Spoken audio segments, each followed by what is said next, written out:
So now Nifty crash. अब देखिए लगातार मैं आपको 2-3 दिनों से अलर्ट कर रहा हूं इस बारे में और वो अलर्ट बिल्कुल काम आ रहा है। अलर्ट यहां पर ना करते करते 500 पॉइंट हमने अपनी जेब में रख लिए। अगर आप देखें निफ्टी पे हमने बात करने स्टार्ट की थी 19,800 पर। मैंने आपको 3 पॉइंट्स आपको बताए थे जो कि हाईली नेगेटिव थे और उन पर ध्यान देना बहुत जरूरी था। मार्केट में सिर्फ और सिर्फ पैसे की बदौलत तेजी करवाई जा रही थी, लेकिन फंडामेंटल तेजी अभी भी नहीं है मार्केट के अंदर। तो अभी यहाँ पर ना अभी हमारा निफ्टी जो है वो 19,400 के आसपास क्लोजिंग हो रही है। सेटल होते होते 360 के आसपास, 370 के आसपास सेटल हो जाएगा। अब यहाँ से स्ट्रेटजी क्या बनाए, और अभी अगर आप देखें तो 2 दिन के अंदर हमने 500 से 600 पॉइंट अपने हाथ में ले लिए। ये बहुत बड़ी बात है। और यहां पर मैंने आपसे कहा था कि जब तक ये 20,000 क्रॉस ना करें, आप ये समझ लीजिए 20,000 आपका टॉप है। यानी कि सिर्फ और सिर्फ 200 पॉइंट का ही रिस्क था और यहां पर हम बहुत सारी चीजें ना अपने हाथ में कर सकते थे और वो करी भी। बहुत सारे लोगों ने करी भी होगी। उम्मीद है पुट वायर का तो बहुत पैसा बना होगा। यहाँ पर कॉल वाले आज जो है ना वो रिकवरी के चक्कर में यहाँ पर लगाते चले गए, लेकिन रिकवरी आपकी देखने को मिली 3 बजे के बाद और 3 बजे ज़्यादातर किसी का पैसा नहीं बना होगा आज के दिन। तो वो रिकवरी आज सिर्फ और सिर्फ लास्ट टाइम में जो रिकवरी है वो कोई वैलिड रिकवरी यहाँ पर ना देखने को नहीं मिलती है। हालांकि आप ये ध्यान रखिएगा कि आज का जो लो है उसने यहां पर बिल्कुल सपोर्ट लिया है 300 से। 300 पर ही यहां पर 2 जगह सपोर्ट भी था उसी जगह से। तो आज अगर 300 की किसी ने कॉल खरीद ली होगी तो फिर उसका थोड़ा सा पैसा बन गया होगा। अदरवाइज यहां पर ना आपके सामने है ये सारी बातें। तो आज यहां से सपोर्ट हमको देखने को मिला है, लेकिन क्या ये सपोर्ट वैलिड सपोर्ट है? क्या यहां पर ये सपोर्ट टूट नहीं सकता? बिल्कुल टूट सकता है। यहां पर मैं आपको बताऊं अभी भी बहुत ज्यादा चांसेस हैं लोअर साइड के, और यहां पर आपका 50 डेमा भी है। तो दोनों ही चीजें आसपास है। तो मुझे लगता है कि यहां पर ना अभी एक छोटा सा रिकवरी आज देखने को मिली। एक्चुअल में ये रिकवरी कल हमको देखने को मिलनी चाहिए थी 100 पॉइंट की, लेकिन आज ही हमको देखने को मिल गई। तो फिर आज अगर आप कहें कि कल कोई अच्छी खासी रिकवरी देखेगी, वो सेल ऑफ दोबारा आएगा 100% ना आपका सेल ऑफ आना है। अभी ये रुकेगा नहीं। अभी इतनी आसानी से ये जो सेलिंग है ये बता रही है कि सेलिंग जो है ना वो बहुत तंगड़ी है, और जो 3 नेगेटिव पॉइंट्स हैं वो अभी भी हावी है मार्केट पर। क्या 18,800 का भी यहां पर ना आपको देखने को मिलेगा लेवल? तो अब लेवल से बिल्कुल स्ट्रेटजी देखने से पहले मैं आपको बता दूं कि आज डाउ जोन्स बहुत इंपॉर्टेंट है। डाउ क्यों? क्योंकि आज एप्पल अमेजोन के नंबर्स आने वाले हैं। तो आज नंबर्स के बिहाफ पर आज डाउ जोन्स में एक्शन बनते हुए नजर आएगा, नैस्डैक में एक्शन बनते हुए नजर आएगा। तो इस पर ध्यान रखिएगा। लेकिन क्या इसका हमारे मार्केट के ऊपर कोई एक इम्पैक्ट पड़ेगा? देखिए रिजल्ट सीजन की वजह से अगर आपका यहाँ पर ना एक इम्पैक्ट पड़ता है डाउ पर, तो वो हमारे यहाँ बिल्कुल भी इम्पैक्ट नहीं करता हुआ दिखेगा। हमें जैसा चलना है वैसा चलना है, क्योंकि हम ऑलरेडी 563 तोड़ चुके हैं। ये बात ध्यान रखिए। 19,563 टूट चुका है और सीधे 19,200 पर अब यहाँ पर ना सपोर्ट है आपका, अगर एक स्ट्रॉन्ग वैलिड सपोर्ट की बात करें। तो हमारा एक पहला नेगेटिव पॉइंट है डॉलर इंडेक्स है। देखिए बात हमने करी थी 102 के आसपास डॉलर था डॉलर इंडेक्स। एक्चुअल में अब यहाँ पर 102.50, और जब भी डॉलर इंडेक्स 103 अगर पहुंच गया ना, तो यहाँ पर ध्यान रखिएगा एफआईएस के लिए बहुत ज़्यादा नेगेटिव हो जाएगा।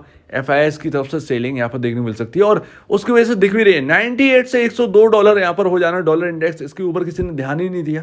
तो यही मैं आपको 19,800 और 800 के आसपास से मैं आपको बता रहा हूँ कि डॉलर इंडेक्स पर नजर रखिए। देखिए कितना हाईली चला गया है। एफआईएस के लिए काफी ज्यादा नेगेटिव है। दूसरा सबसे नेगेटिव पॉइंट यहाँ पर 2 year bond deal 52 week high 5.12 dollar के आसपास ही है। 4.90 पर आपका स्टैंड कर रहा है 2 ईयर की बॉन्ड डील। इवन आपका 10 ईयर बॉन्ड डील देख लीजिए, यूएस की 30 ईयर बॉन्ड डील देख लीजिए, तो आपका 52 वीक हाई के आसपास ही है। तो इन पर नजर रखिए, क्योंकि ये काफी लो चली गई थी जब हमारा मार्केट 16,800 से चलना स्टार्ट हुआ था। वापस यहाँ पर ना रिकवरी आई थी पूरे ग्लोबल मार्केट्स के अंदर। तो ये बहुत ही ज्यादा लो चली गई थी, लेकिन अब ये देखिए जो बॉन्ड यील्ड्स है वो बढ़कर कहां पर पहुंच गई 52 वीक हाई पर। तो इस पर भी मार्केट का ध्यान नहीं था। तो ये भी अभी ना बहुत ही चिंताजनक बात है। आप सोचें कि अभी सब कुछ ठीक हो जाएगा, सब कुछ ठीक इजीली नहीं होगा। ये ध्यान रखिएगा मार्केट के अंदर। अब आ जाते हैं स्ट्रेटजी पर। देखिए सबसे पहले तो मैं आपको बता दूं कि क्यों ये डाउन आ सकता है और कितना आ सकता है। सबसे पहली बात, मैं आपको गैप बता रहा था कई बार। मैंने आपको जब भी बात करी है 2-3 दिनों में, मैंने आपको कहा है कि 19,200 पर एक गैप है, हम वहां तक स्लिप हो सकते हैं।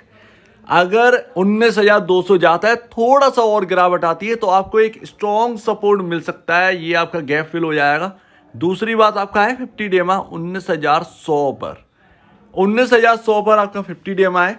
ये आपका बेहतरीन जगह रहेगी खरीदारी करने के लिए अगर किसी को कॉल खरीदनी है। ये सबसे बेहतरीन प्लेसेस हैं जो कि आपको खरीदनी है। आज तो हमने देखा कि 19,300 से कैसे रिकवरी है, क्योंकि यहाँ पर ना आपका सपोर्ट बना होता है, लेकिन इतना भी आप इसको स्ट्रॉन्ग सपोर्ट नहीं लेके चल सकते। आपके स्ट्रॉन्ग सपोर्ट जो है ना वो शिफ्ट है 19,100 के आसपास, 19,200 से 19,100 के आसपास, ये आपके स्ट्रॉन्ग सपोर्ट जाते। तो अभी भी आपकी क्लोजिंग हुई है 19,380 पर, यानी कि आपको अभी भी ऑलमोस्ट 180 पॉइंट आपको देखने को मिल सकता है। 180-250 पॉइंट के आसपास को आपको गिरावट और देखने को मिल सकती है निफ्टी के अंदर, यानी कि ये पूरा 1%, 1.20% के आसपास। तो ये तो रहा कॉल वालों के लिए कि कॉल वालों को क्या करना चाहिए। अब आते हैं पुट वालों के पास कि पुट वालों को क्या करना चाहिए। देखिए, आपका निफ्टी इस वक्त सेल ऑन राइज है। जब हमें सेल ऑन राइज से हटना होगा तो वो कौन सा लेवल होगा, 564 से 612। अगर ये लेवल ब्रीच होते हैं, ये रेंज निकलती है, तब यहां पर सेल और राइज यहां पर ना आप समझिएगा कि खत्म हो सकती है। तब यहां पर ना आप ये कहेंगे कि हाँ भैया मार्केट अब बुलिश जोन में आ चुका है, अब यहां पर छोड़ दीजिए। क्योंकि मैं ऑलरेडी आपसे कह चुका हूं 20,000 का टॉप है, जब तक ये नहीं निकलेगा तब तक एक बड़ी तेजी यहां पर ना सवाल ही नहीं होती है। तो यहां पर पुट वालों को क्या करना है, अगर आपको यहां पर ना पुट बाय करनी है, अगर आपको निफ्टी मिल जाता है 19,410 420 के आसपास, और आप यहां पर देखते हैं कि यहां पर सेल ऑफ आएगा, जहां तक है पॉसिबल है सेल ऑफ आएगा ज्यादा से ज्यादा, तो आपका स्टॉप लॉस जो है ना, स्टॉप लॉस क्यों, एक इंपॉर्टेंट लेवल आपका 19,450 अगर ये लेवल निकलता है तो फिर पुट में बिल्कुल भी नहीं रहना है, तो फिर वेट करना है। ठीक है, 563 के आसपास अगर निफ्टी जाता है या 500 के आसपास जाता है तब कहीं ना कहीं आप देखिएगा पुट का, अदरवाइज नहीं, क्योंकि फिर स्टॉप लॉस आपका बड़ा हो जाएगा। राइट, तो 450 मुझे नहीं लगता कि ये निकलेगा आसानी से। अगर यहाँ के आसपास खुलता भी है ना तो एक सेल ऑफ आ जाएगा, तो ये तो यहाँ पर पॉसिबिलिटी लगती है। और यहाँ पर आपको इसके ऊपर पुट नहीं रखनी है, 450 के ऊपर अगर निकलता है निफ्टी नहीं रहना है। ठीक है, अपने आप को प्रोटेक्ट करना है, सिंपली है, क्योंकि हम आज सपोर्ट लेके निकले हैं तो ये भी हमारे लिए एक मायने रखता है। तो अगर यहाँ पर ना 450 मिल जाता है, आप एक स्टॉप लॉस रख लीजिए 20-30 पॉइंट के आसपास का, 480 के आसपास अगर आपको मिल जाता है, 440 पे अगर आप पुट ले लेते हैं, इसके आसपास रख लो, सिंपली है। बाकी यहाँ पर देखना है तो पुट वाले कुछ ऐसे राइड कर सकते हैं, अदरवाइज अगर आपको 560 के आसपास देखना है तो आप थोड़ा सा वेट करिए। 560 के आसपास आता है निफ्टी, तब यहाँ पर ना पुट लेने सोचिए, लेकिन बहुत ज़्यादा हो जाएगा ये। मुझे नहीं लगता कि यहाँ पर ना अभी ये सेल ऑफ रुकने वाला है, अभी ये सेल ऑफ और कंटिन्यू करेगा। आज बैंकिंग आप देखिए कितना अंडर परफॉर्म कर गया। आप देखिए निफ्टी के अंदर तो फिर भी 100 पॉइंट की रिकवरी आ गई, बैंक निफ्टी निचले लेवल पर क्लोजिंग है, तो बैंकों से बिल्कुल सहारा नहीं मिल रहा। और बैंकों के बारे में आपको ऑलरेडी बता चुका हूँ, पी रेशियो सबके हाई हैं। Q1 अगर आप कहें ना तो बहुत सारे बिग बैंक्स जो है ना उनके नंबर्स इतने अच्छे नहीं है, फ्लैट के आसपास ही है, तो इस बात का ध्यान रखिएगा। तो ये रहा कॉल वालों के लिए, पुट वालों के लिए। अगर किसी वजह से 612 निकल जाता है तो फिर आपको बिल्कुल भी मार्केट में शॉर्ट करने की जरूरत नहीं है, पुट लेने की जरूरत नहीं है, ये आप ध्यान रखिए। 612 के ऊपर बिल्कुल भी नहीं रहना है पुट उठ में। आप यहाँ पर ना पैसा गवा देंगे, आप ये सोचेंगे, आप ईगो से मत चलना उस वक्त, जहां जा रहा है निफ्टी जाने दो। ठीक है ना, 612 के ऊपर तो बिल्कुल भी पुट में नहीं रहना है, इस बात को बिल्कुल लिख लें। ये रही एक छोटी सी स्ट्रेटजी, इसके ऊपर आप वर्क करिए, आप भी यहाँ पर देखिए और उस हिसाब से आप देखिए कि लाइव मार्केट डिफरेंट चलता है। हमारी तो बात हो गई, लाइव मार्केट में आप क्या करें, तो अपनी जगह आप बनाइए, कहाँ पर पुट लेने की सही जगह है। कॉल की जगह तो मैंने आपको बता दी, सेल ऑन राइज तो है ही, अब कहाँ पर यहाँ पर सेल करना है ये इंपॉर्टेंट है।